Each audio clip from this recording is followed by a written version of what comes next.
থাক এখন, ভাইপো গেছে ওখানে, একটু ভাইপো থাকুক এখন। হ্যাঁ, দুদিন পরে ভাইপো একটু বুঝুক। হ্যাঁ, ওদের চরিত্রটা, ওদের নোংরা চরিত্র, কি বুঝলেন? ও তো তোলাবাজি গুন্ডামি কি করছে না করছে, এইটা ভালো করে আমার ভাইপো দেখুক।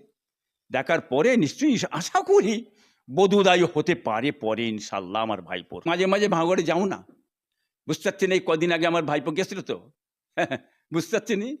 কদিন আগে ভাইপো গেছিল, দেখেছো তো কে গেছিল? কে? হ্যাঁ, রয়্যাল বেঙ্গল টাইগার গেছিল। বাংলার মানুষ ঝড়ের মতন বেগে এসেছে, কি বুঝলেন? তোমার ঘুম ছিনিয়ে নিয়েছে নাই? হ্যাঁ, আব্বাসের পাশে বলে 40 বছর কানে চড় মেরে পড়াবে রে বাঁদর, তুই তো অশিক্ষিত মূর্খ বাঁদর, তোকে তো সবাই জানে। 2 ক্লাস পড়লে তুমি টাইটেল পাস করে দিলে, ঘুঁটে কুড়িনি মানে আর চাঁদ দেখেছে। কি বলে কি? হ্যাঁ, ওই ভাইপোটার বয়স পাশে বসে দেখ না তুই, ওই ভাইপোই তো তোর ঘুম হারাম করে দিয়ে দেয়। ছটকাচ্ছিস, লাফাচ্ছিস কেন? তুই লাফিয়ে লাফিয়ে বকে বকে তুই পাগল হয়ে মরে না যাস, এইটাই ভয় হচ্ছে আমার। ও অনেক কিছু বলবে, বলার আছে তো। এক জায়গায় মেরেছে টিপুন, আর লাম মারছে শওকত, মানে ওই ক্যানিংয়ের ক্রিমিনাল আপনার নটরাজ শওকত মোল্লা। এরম টিপুন মারলে আরও কত নাচবে দাঁড়া না, কি বুঝতে পারছিস নি? কি ওষুধটা দিচ্ছে আমার ভাইপো? হ্যাঁ, তা তো বলবে, ও তো অভ্যেস আছে। এই অভ্যেসটাতে এই অভ্যেস নিয়েই তো দুনিয়ায় এসেছে, পয়দা দিয়েছে ও। এই অভ্যেসটা নিয়েই তো দুনিয়ায় পয়দা দিয়েছিল। ওর বাপ বলে দিয়েছে দুনিয়ায় পয়দা ওকে দিয়েছে, দুনিয়ায় এসে বলবে। হ্যাঁ, আব্বাসী পীরজাদা নাই, শয়তান পীরজাদা, কি বুঝলেন? এ তো বলবি কেন? এর আগেও তো দিয়েছে গাল, গাল দেয় না? এর আগে আমার ভাইপো গাল দিয়েছে, এর আগে আব্বাসকে গাল দিয়েছে, নওশাদকে আমি এর বাচ্চা বলে গাল দিয়েছে। হ্যাঁ, এই শওকত আমার আমার বাপকে গাল দিয়েছে, ছোট হুজুর গাল দিয়েছে। ছোট হুজুর গাল দেয়, একটা হিন্দু সঙ্গে তুলনা করে, তার ছোট হুজুরের আর ভাইয়েরাও তারা কি, তার দাদা কি ছিল? হ্যাঁ, বেঈমান কাফের শয়তান বেঈমান। ও কি ভেবেছে, কি ভেবেছে কি? ওর মুখটা তো গান্ডারের চামড়ায় মুখটা তৈরি হয়েছে। মানুষের চামড়ায় মাঝে মাঝে কেউ মুখটার দিকে চেয়ে দেখবি কিসের মতন হয়ে যায় জানিস? হ্যাঁ, খিঞ্জিরের মতন হয়ে যায়, খিঞ্জিরের মতো হয়ে যায়। আল্লাহ করে দেয় মাঝে মাঝে, দেখবি এই জিনিস আল্লাহ ওকে করে দিয়েছে। ও আগুন বাগুন বলবে, ওতে বলে কিছু লাভ হবে না। তুই যত বড় পিসাবদের বদনাম করো, যত বড় ছবি করে দেখাও, এইটা বলতে চাইছি। ওতে চিড়ে ভিজবে না শওকত, তুই জানিস নি আমাকে, কি এসে কিছু হবে না।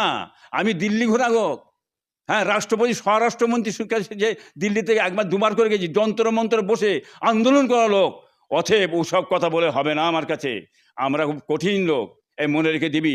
এসব বলে ধমকানি চমকানি দেয়, বাংলার মানুষকে ধমকানি চমকানি দিচ্ছি, তাদের মুখ খুলে গেছে, তারা বুঝতে পেরেছে এক মারে গোটা পশ্চিম বাংলার মুখ আমি খুলে দিচ্ছি।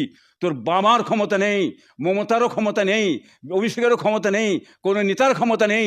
আজ সেই মুখটি বন্ধ করতে পারিস, চ্যালেঞ্জ করলাম আমি, ইনশাল্লাহ বলে দিচ্ছি। ও মুখ আর বন্ধ করতে পারবি না। মানুষ জেগে উঠেছে, মানুষ সচ্ছল হয়ে উঠেছে, মানুষ গর্জে উঠেছে চারিদিকে। হ্যাঁ, এই আপনার দুর্নীতিবাজ, চিটিংবাজ, ফেরেববাজ, গেরেববাজ, তুলাবাজি, হ্যাঁ, চোর, হ্যাঁ, এই সমস্ত জিনিস যে কাজ করেছিস, তার বিরুদ্ধে বাংলার মানুষ গর্জে উঠেছে। আজকে বলে উঠছে, চারিদিকে চেয়ে দেখ, চারিদিকে দেখি লাল লাল লাল লাল, চারিদিকে চেয়ে দেখ। আর চারিদিকে আইসেফ আইসেফ আইসেফ, এই কর আর লাফালাফি করে মর। পাগলে কিনাই খাই, পাগলে কিনাই বলে। ও যে কাফের শওকত, ও যে কাফের পাগল হয়ে গেছে, ও অনেক কিছু বলবে। হ্যাঁ, আরও কিছু বলবে। ওর পাশে গুন্ডাগুন্ডু সব বসে, কোথায় গিয়ে একটা করে বলছে, তুমি চিল্লাচ্ছে, হাতানি মারছে, দেখি ফচকের মতো কড়া লোককে নিয়ে, কি বুঝলেন? কারা বুঝতে পারছিনি? ওই হাতালি মেরে ফচকি ভয়ে করে কিছু হবে নে। তোদের ঘুম আমি যে চিনিয়ে নিয়েছি, আরও লোব ইনশাল্লাহ। তোরা যত লাড়বি কাজ হবে। হ্যাঁ, মমতা কি কাজ করেছে না করেছে সেটা বাংলার মানুষ জানে। তোদের ঘরে লেসে মমতা সব শেষ করে দিলে দেশটাকে। মমতা প্রথমে সেটা কাজ করেছিল, অস্বীকার করিনি আমি। তারপরে মমতাকে কি করেছিস তোরা মিলে?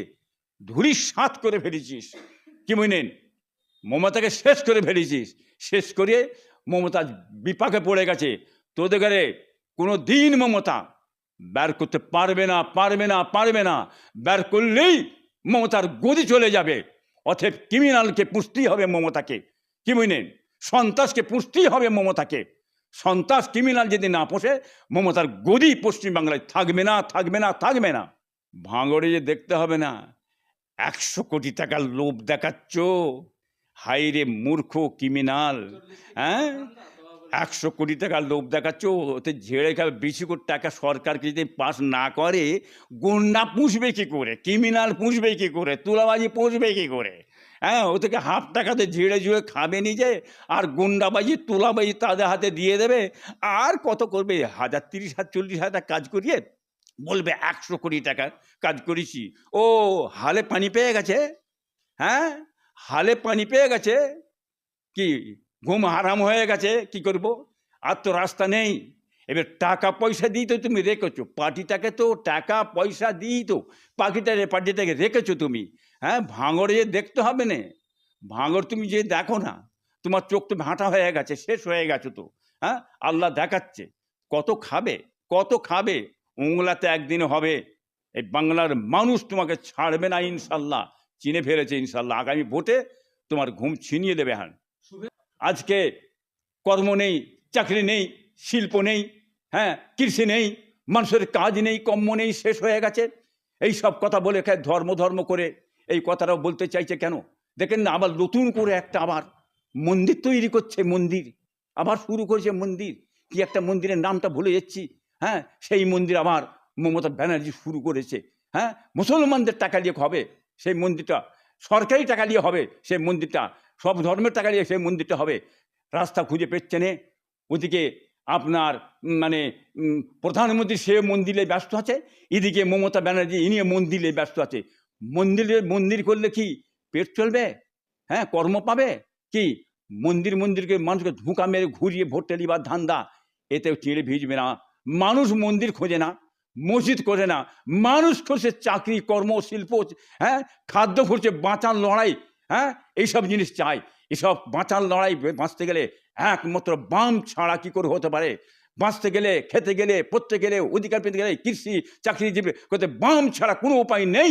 চ্যালেঞ্জ করে বলছি আমি। আরএসএস, হ্যাঁ, আরএসএস করে এই হিন্দু মুসলমান বিজেপি করে একটা হুড়োহুড়ি তুলেছিল, কি বলেন? সেই সময় এই জায়গাটা, এই সময় কতদিন পিছিয়ে হয়তো বলেছিল, হ্যাঁ, ভোটটা দেওয়া দরকার, কি বুঝলেন?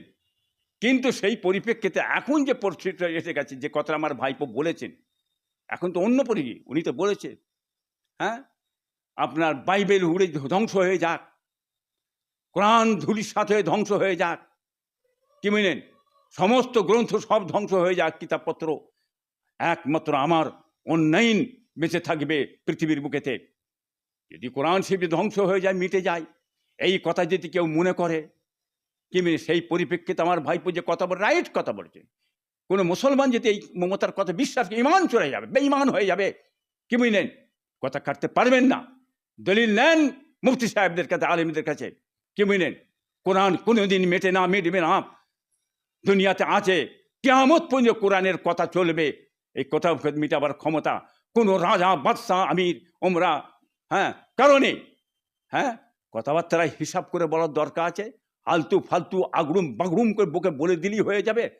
হ্যাঁ, বেঈমানি, ইমান হারাবার কথাবার্তা যদি বলা হয়, সেই জায়গায় আমার কওমকে, জাতিকে বাঁচাবার জন্য, মানুষকে বাঁচাবার জন্য আমাদের কাছে সে ফতোয়া দিতে হয়, বলতে হয়। তাতে গায়ে লাগলে কি করব? বাঁদরের কথা বলছি আবার, জানোয়ার, চাচড়া কোথাকারে, হ্যাঁ, বেঈমান কাফের কেন? কাফের কেন বলেছে? গোমরা হয়ে গেছে, সেই জন্য ওকে কাফের বলেছিল। জাহান্নামের কুত্তা বলেছে ওকে। হ্যাঁ, ক্ষমতা থাকে, মায়ের দুধ খেয়ে থাকি, যদি মিডিয়ার গায়ে হাত দিয়ে দেখি কেমন তুই মায়ের দুধ খেয়েছি দেখ। হ্যাঁ, তোর গায়ে মাজান নেই, তুই একটা গায়ে মিডিয়ার হাত দিতে পারিস। মিডিয়ার বাদামতে, মিডিয়ার সহযোগিতায়, মিডিয়াদের আপনার মানে পরিশ্রমে এই বাংলার মানুষ, এই দেশের মানুষ বেঁচে আছে। তারা ন্যায়টাকে জানতে পারছে, অন্যায়ের বিরুদ্ধে বলতে পারছে।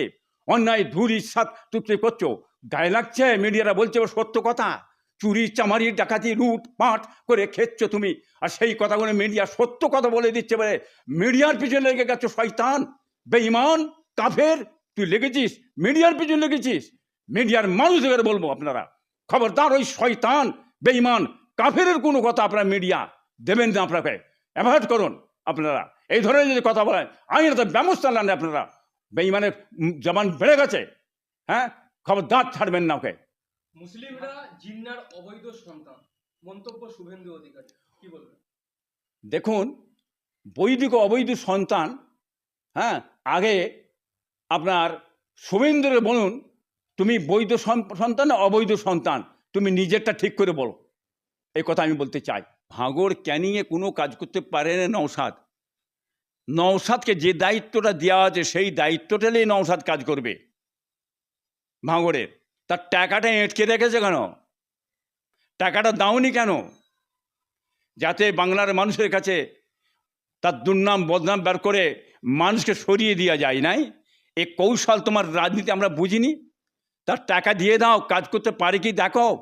হ্যাঁ, তুই নিজের ট্যাক্স থেকে টাকা দিয়েও কাজ করাবে ইনশাল্লাহ বলে দিচ্ছি। তুমি টাকা ছাড়ো, তুমি তার টাকা আটকে রাখার ক্ষমতা তোমাকে কে দিয়েছে? হ্যাঁ, তুমি শওকতমূলক 100 কোটি টাকা দিচ্ছ হ্যাঁ ভোট টাকা সাগামে লুটদাসকে নেবার জন্যে, আর ভাঙড়ের টাকাটা পড়া আছে। হ্যাঁ, আমার ভাইপো কাজ করাটাকে এঁটকে রেখেছে কেন? দাওনি কেন? হ্যাঁ, যাতে দুর্নাম বদনাম হয়ে বাংলার মানুষ সরে যায়, ভাঙড়ের মানুষ সরে যায় এই ভাইপোর কাছ থেকে। ভাঙড়ের মানুষ সরে যাবে না। কাফের, শওকাত, বেঈমান, শয়তান, হতভাগা, তোর কাছ থেকে বাংলার মানুষ সরে গেছে, সরে যাচ্ছে। তোর ঘুম হারাম হয়ে তুই মাথা বিগড়ে গেছে, আগুড়ুম বাগুড়ুম তুই বকতে শুরু করেছি। আরও তোকে আগুড়ুম বাগুড়ুম করে বকবি। তুই যত পারিস পীর সাহেবের খিদুনি বার করে সাইনবোর্ড করে তোর বুকে মেরে রেখে দে, বড় একটা ফেস্টন তোর বুকে মেরে রেখে দিয়ে ইব্রাহিম পীর সাহেব, তহা পীর সাহেব, এই আব্বাস পীর সাহেব, নওশাদ পীর সাহেব, আরও পীর সাহেব, সব পীর সাহেব বুকে মেরে দেয়। দেখি কি করতে পারিস। একটা পশম চিল সিদ্ধ করার ক্ষমতা তোর নেই।